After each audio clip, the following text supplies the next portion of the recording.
天安万仙，催逼烈歌。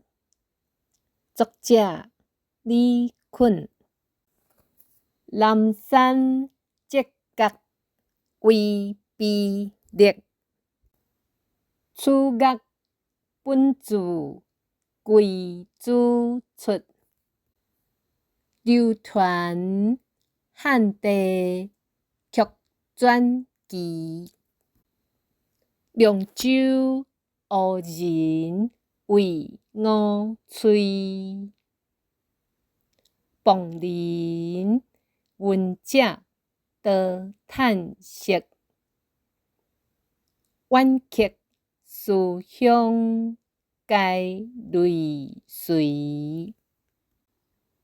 世人该听不该想，中标风中自来往。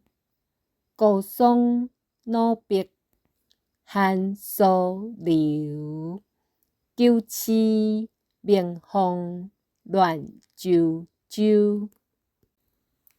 良吟好笑一时发，万籁必传尚有秋。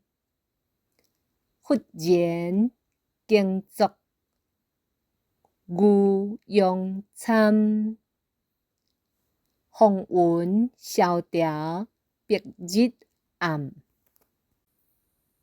变调如文咏留春，上林繁华照眼心。岁夜歌同列兵卒，美酒一杯醒